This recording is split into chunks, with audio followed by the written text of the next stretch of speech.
Alors, dans ma précédente vidéo, on a parlé des frustrations qui empoisonnent votre vie amoureuse. D'accord? Et puis, suite à ça, vous avez été très nombreux, parce que comme je vous l'ai demandé, à me confier vos situations amoureuses frustrantes et dans les commentaires. Et bien, merci beaucoup parce que c'était vraiment très riche. Voilà. Et alors aujourd'hui, l'objectif de cette vidéo, c'est de vous montrer que non seulement le changement est possible, mais qui transforme en plus profondément tous les aspects de votre vie. Alors, par exemple, imaginons une femme célibataire qui, comme beaucoup d'entre vous, comme moi j'ai pu le faire à un moment donné pour tester un peu ces histoires de sites de rencontres, ces applis, j'avais fait ça et j'avais multiplié des relations décevantes et certainement comme beaucoup d'entre vous qui m'en témoignent d'ailleurs, frustration, déception. D'ailleurs, la réputation des sites de rencontres pour les femmes, pas toujours bon visage, hein. Voilà, donc en plus, en général, comme il y a des attentes, donc cette femme est déçue dans cet exemple, elle s'adapte, elle n'arrive pas à dire non vraiment parce qu'elle met des enjeux, elle essaye de plaire à tout prix, c'est important, les rendez-vous, etc. Elle passe son temps à consulter les applis de rencontres au lieu de faire autre chose, parce que c'est très chronophage, hein, donc du coup, au lieu de vivre sa vraie vie à elle, dès qu'elle a du temps, paf, vous savez comment ça on fait, hein, on est beaucoup sur les applis parce qu'il y a des réponses. Donc il y a une forme d'addiction aux réponses. Alors il m'a répondu, alors quel est celui qui m'a répondu? Bon, on cherche quoi. Donc on dissèque, on analyse les comportements des partenaires, le contenu des messages, c'est vachement important, les délais il m'a répondu, mais dans quel délai? Est-ce que c'est tout de suite? Est-ce que c'est dans 2 jours? Est-ce que c'est bon? Bref. Et l'obsession derrière, évidemment, l'intention, c'est de trouver la bonne personne. Voilà. Et du coup, quand on cherche la bonne personne, on est moyennement sélectif. Soit on s'adapte, soit on met de l'enjeu, quoi. Donc, soit on se plie au désir de l'autre, on ne reconnaît pas vraiment avec précision ses besoins, ou alors on confie à l'autre ses besoins. On se dit, bon, si vraiment la personne m'aime, elle va me rendre la vie chouette, la vie belle, me protéger, me rassurer, je sais pas quoi, me prendre par la main pour faire des activités à droite à gauche, parce que moi j'ai du mal avec ça, je suis un peu timide, je sais pas quoi. Voilà, donc du coup, il y a beaucoup d'enjeux. Et du coup, en s'adaptant, en se pliant, en montrant un masque comme ça, c'est une forme de bricolage de son image de soi, hein. Je montre une bonne image à voir et je me plie aux attentes en faisant ah, cheese, oui, oui, je suis patiente, oui, oui, pas de problème. Oui, ça peut attendre demain, hein, ton message. Oui, c'est pas grave, c'est pas grave. De toute façon, je fais pas la nana qui court derrière, pas du tout, pas du tout. Ah, voilà. Donc, je montre une image de moi voilà, convenable, correcte, une bonne personne, d'accord? Et on imagine cette femme 6 mois plus tard, après avoir travaillé sur voilà, répondre à ses besoins, son authenticité, être capable d'être elle par rapport à l'autre, des choses comme ça. Donc, qu'est-ce qui se passe? 6 mois après, on ne la reconnaît plus, la fille. Elle ose exprimer ses besoins, elle se positionne beaucoup plus vite, elle se lance plus dans des histoires perdues d'avance ou traînasse pas dans des histoires qui ressemblent à rien. Elle rumine pas pendant des heures après avoir dit non à quelque chose en mode j'ai dit non mais bon peut-être que j'aurais pas dû parce que ça peut-être que quand même il était pas mal et vu que sur le marché il n'y en a pas tellement d'autres donc faut pas que j'exagère, peut-être que c'est moi qui suis exigeante, voilà, des choses comme ça. Parce que elle savoure le fait de s'être respectée, mais ça c'est 6 mois après. Parce que quand on se respecte, on n'est plus en train de chercher absolument avec avidité. Il n'y a plus ce truc de je veux prendre, quoi. C'est nécessaire, c'est vital, comment je vais faire, ma vie est pourrie, oh là là, vite, vite cherchons un partenaire, la bonne personne, etc. Donc ça, du coup, on se respecte davantage et il y a moins de drama, en fait. Vous voyez ce que je veux dire? Bon, donc il y a un sentiment profond de paix intérieure qui s'est installé déjà depuis un moment, hein, c'est pas... Et du coup, c'est plus léger le fait d'aller sur des sites ou d'aller à la rencontre de quelqu'un, c'est moins lourd, quoi. Voilà. C'est quelqu'un qui est plus confiant en elle, hein. Donc quand on est plus confiant, quand on est plus en paix intérieure, quand on n'attend pas la bonne personne, bah, du coup, on dégage plus en fait. On rayonne plus, on dégage plus.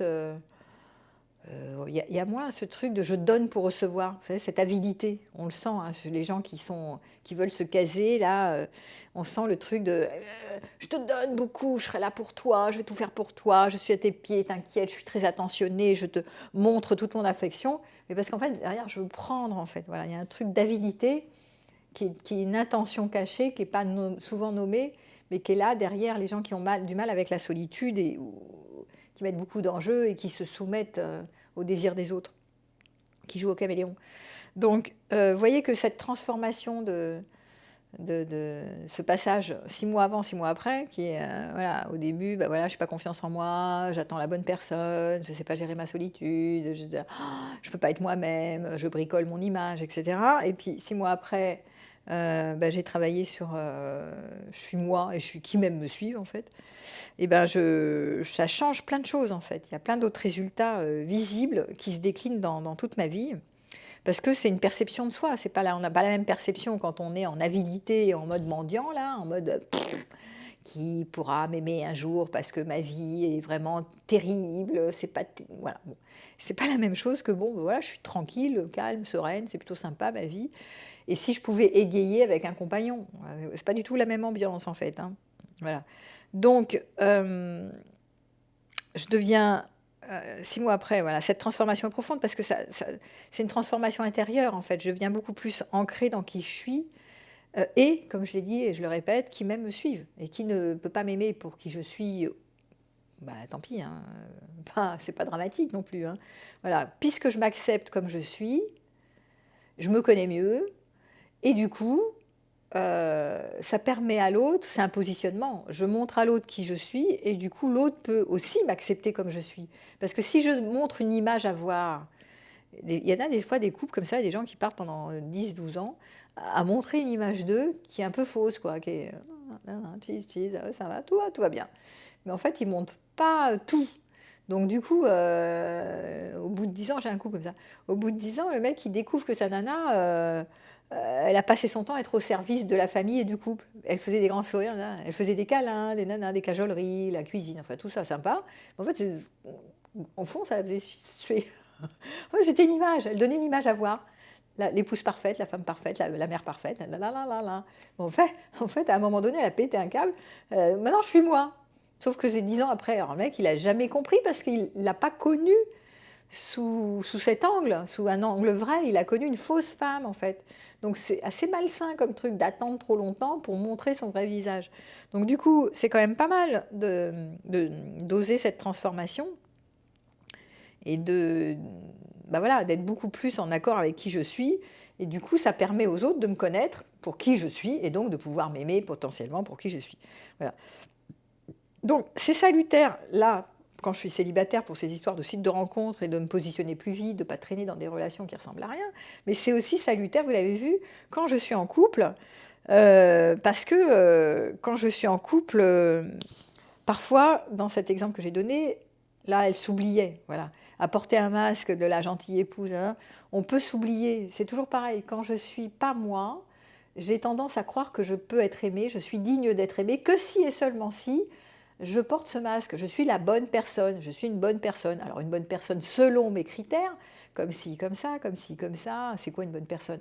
C'est une bonne personne selon mes représentations de ce que j'ai compris, de comment se comporte une femme par rapport à un homme, ou réciproquement si je suis un homme, comment ma mère m'a montré qu'il fallait être une gentille épouse, une épouse correcte, etc., selon ce que la société de l'époque me raconte, selon ce que mes copines me racontent, etc. Voilà. Donc c'est les critères que j'ai, qui sont des critères personnels, hein, puisque c'est subjectif, de comment je dois me montrer à l'autre sous un angle de la bonne personne, de la gentille personne, de la personne potable, qui peut se faire aimer et accepter que si et seulement si, 3 petits points.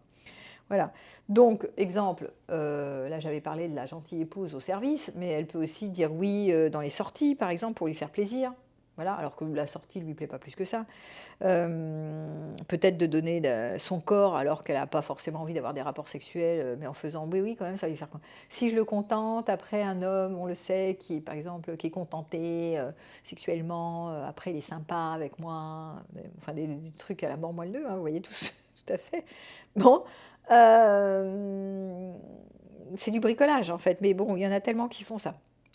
Donc il y a de l'accumulation. Vous comprenez qu'à force de faire des trucs de je me force à, je fais genre, je simule, et parfois je m'en rends même pas compte parce que souvent c'est inconscient, je suis même pas au courant que je fais ça. J'ai l'impression que c'est vrai.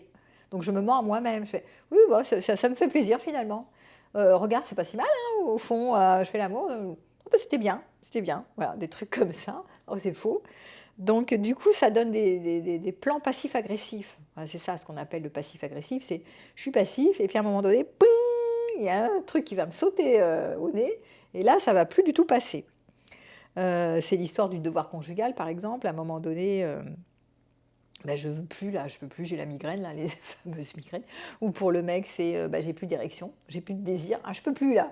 À force de me forcer, bah non, je peux plus. Je voudrais tellement te faire plaisir, mais finalement, ça ne bande plus. Bah, ça bande plus parce que je me force. Et quand je me force, bah, il y a trop de tension. Du coup, poum, ça marche plus. Voilà, donc des trucs comme ça, ou d'autres exemples classiques qu'on entend souvent. Ah, faut encore que j'aille dans ta belle famille. Bon, allez, j'y vais, ça va te faire plaisir. Bon, mais toi, tu viens pas dans la mienne, mais moi, il faut que je me force quand même, parce que quand même, ça va te faire plaisir. Donc, je me force à faire des trucs, mais finalement, une fois que je suis sur place, je tire la tête toute la journée, donc c'est pas terrible.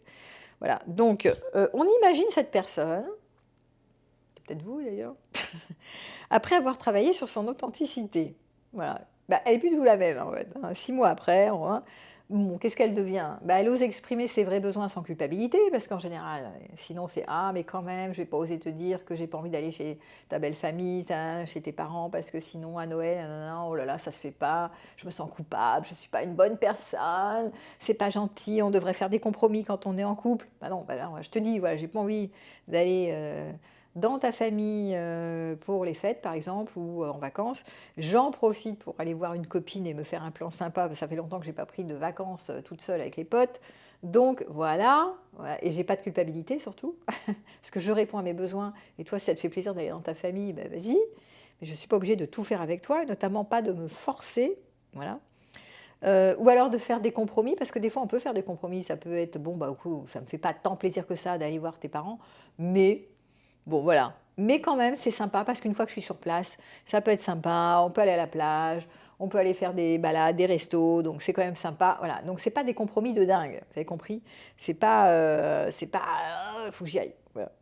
Donc il y a un plaisir qui renaît du coup, hein. Il y a un plaisir d'être en couple, puisque je suis dans l'élan, dans ma vitalité. En fait, je suis dans ma vie. Je me sens plus étouffée, envahie, obligée, forcée. Voilà. Et donc du coup, je me sens aimée pour qui je suis d'ailleurs, parce que j'ose être qui je suis face à l'autre, et mettre des limites et dire oui, bah, ça oui, ça non, tant pis, hein, qu'à cela ne tienne. Je n'irai plus dans ta belle famille, ou je ne ferai pas l'amour tous les soirs parce que voilà, ça te plaît, par exemple, ou inversement. Bon, et, donc je me respecte, et donc du coup, ben, en étant plus authentique, eh ben, on est plus intime avec l'autre, on se sent plus, on a plus d'élan, on a plus d'ouverture de cœur, on a plus envie de contribuer, il y a la tendresse qui circule. L'autre arrête aussi de nous faire des reproches. Au départ, peut-être, il est un peu stupéfait si on n'était pas comme ça avant, au bout de 6 mois, de dire bon, ben voilà, maintenant je suis plus la même, bon, je suis plus avec la même personne. Mais il y a un côté où je me respecte, et l'autre nous respecte quand on se respecte. Donc ça, c'est vachement important de le piger. Voilà. Troisième cas de figure, ça c'était la femme célibataire, là, je vous ai dit, qui s'adapte en mode appli de rencontre. La nana en couple, là c'est un exemple, et ça peut être le mec en couple, qui se plie, qui porte un masque, qui est le gentil et la gentille. Et puis on peut avoir aussi quelqu'un qui a complètement, un troisième cas de figure, quelqu'un qui a complètement renoncé à l'amour, après plein de déceptions sentimentales, et qui se dit oh là là, c'est compliqué là. Moi, je vais passer un temps à me reconstruire, à me rebâtir. Je ne veux plus d'histoire en ce moment là. Foutez-moi la paix.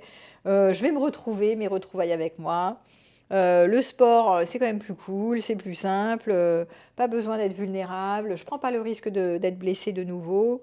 Voilà, bon, donc, pour éviter le vide, cette personne, par exemple, elle se bourre son agenda avec des tas de trucs. Le boulot, le sport, les copains, les copines, pour éviter le vide, d'être en contact avec soi. Mais bon, mais en fait, c'est pas très simple, parce que même si je remplis et que c'est sympa, il y a un endroit où le vide la paralyse. Donc elle remplit l'agenda, elle ne veut pas rester 5 minutes posée, à ne rien faire, à être en contact avec soi, et donc c'est aussi une fuite de soi. Donc on imagine 6 mois après, cette personne, la même, reconnaît ses peurs sans se laisser dominer par elles. C'est-à-dire, j'ai peur du vide, mais je ne fuis pas en remplissant mon agenda de dingue pour faire 0 moment de temps de solitude. Et je ne suis pas fermée aux rencontres. Je me mets en mode, je suis quand même dispo. Il n'y a pas de ressentiment vers la jante masculine ou féminine. Il n'y a pas de fermeture, de dessèchement du cœur. Il n'y a pas de porte fermée en fait. C'est juste, ok, c'est comme ça que ça se présente en ce moment. Je vais avec l'eau du courant.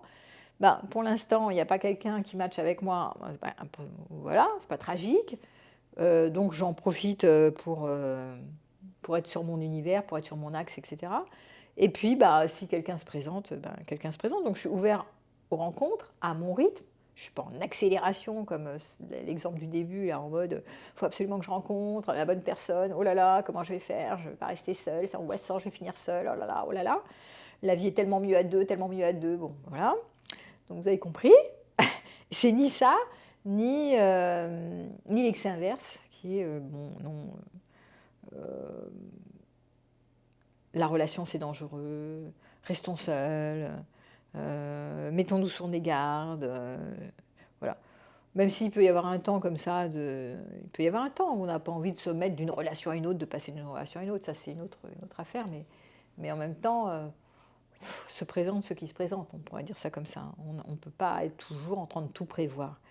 Et donc, comme elle fuit plus dans des tas d'activités de remplissage de son agenda, ben, il y a des relations plus équilibrées qui naissent, puisqu'elle a un équilibre intérieur en fait. Voilà. Autre cas de figure. Imaginons encore un couple qui vit ensemble depuis longtemps et ils font genre équipe.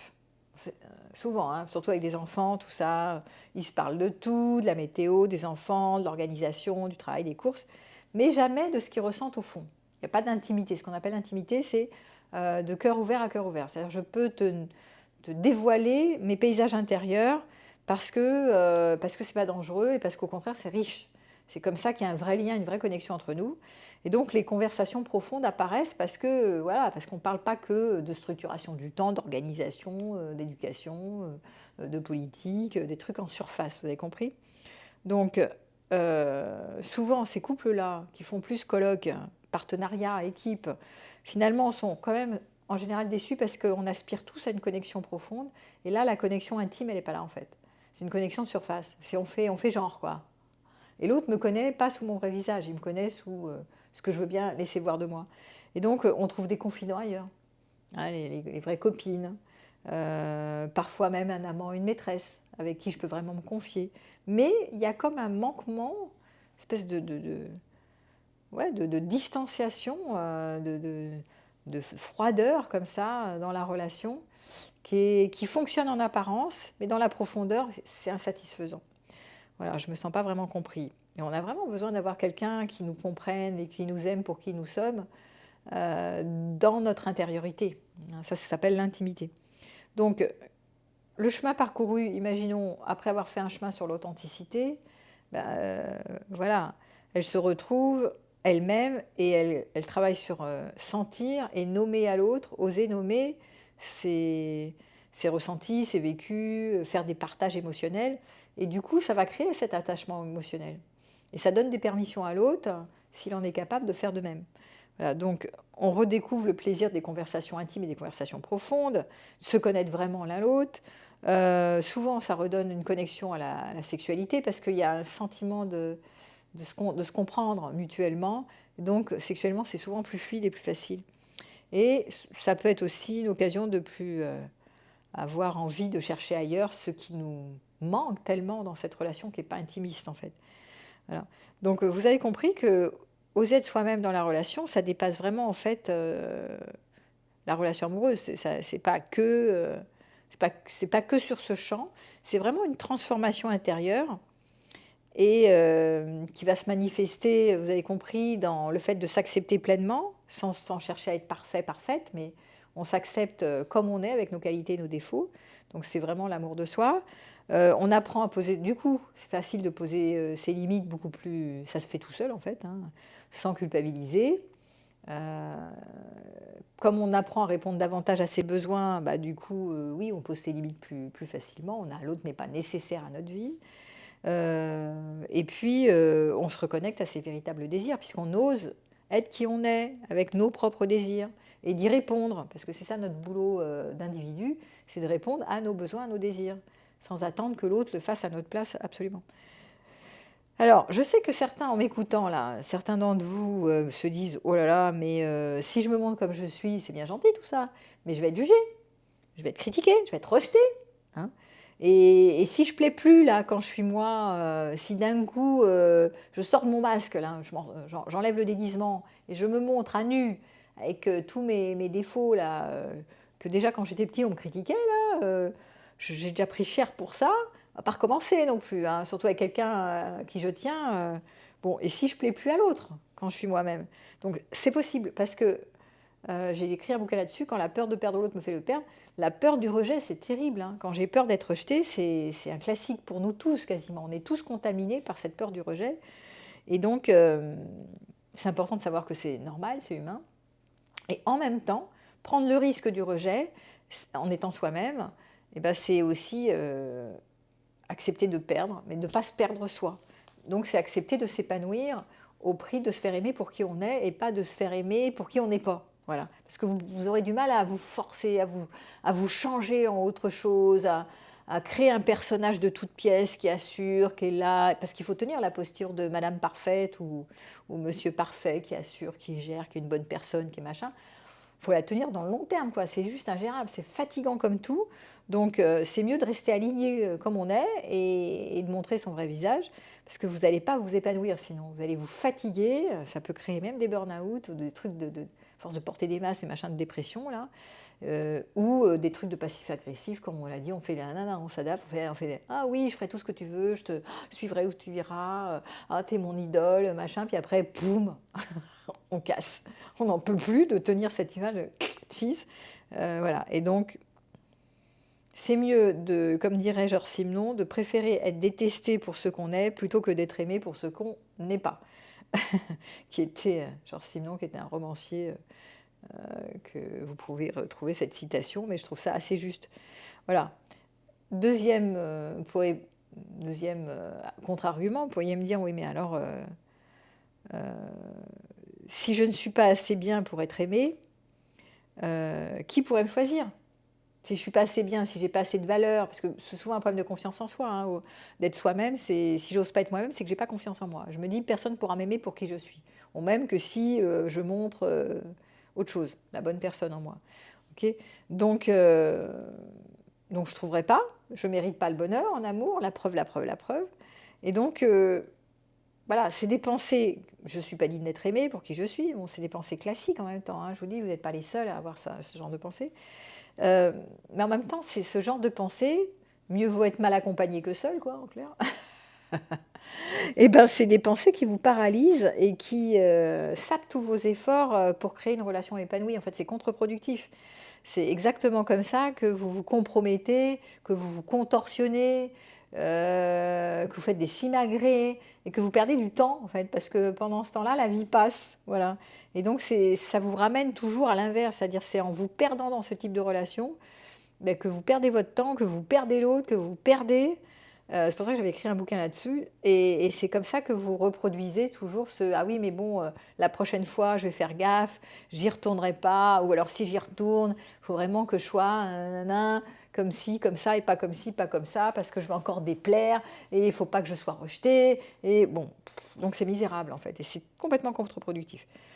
Donc ces croyances limitantes, je ne suis pas digne d'être aimée pour qui je suis, elles ne sont pas du tout exceptionnelles, au contraire, elles sont hyper communes. Même moi, je crois que pendant longtemps, je suis une planquée de l'amour. Les planqués, c'est ça, hein, je fais des efforts, je fais passer l'autre avant moi, parce que j'ai peur d'être rejetée. Donc, ouais, typiquement, voilà, avec des niveaux plus ou moins forts, mais quand même.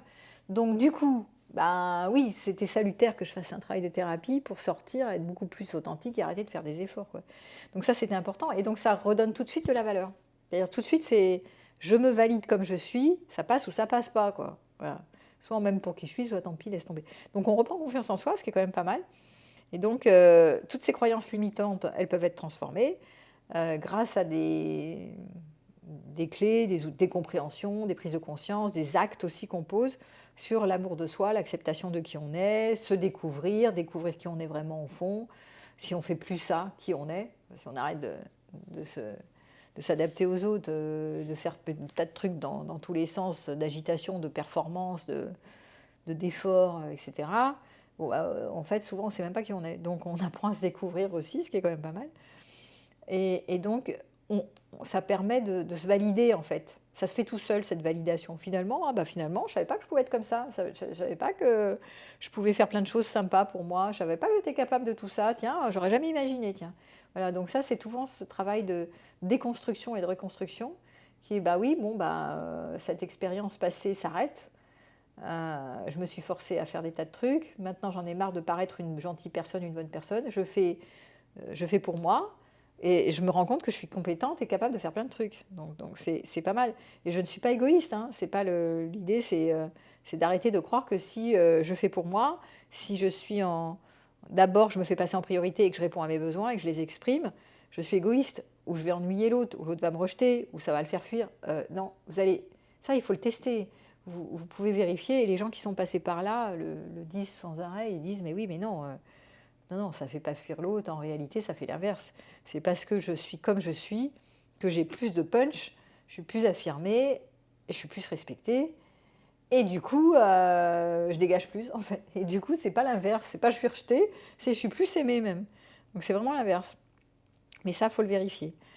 Au lieu de croire que le couple est un espace de compromis, le couple, faut être bienveillant, le couple, faut être dans la compassion, le couple, faut être gentil, gentil, gentil, donc vous avez compris, hein. Donc à force d'être trop gentil, ça passe pas.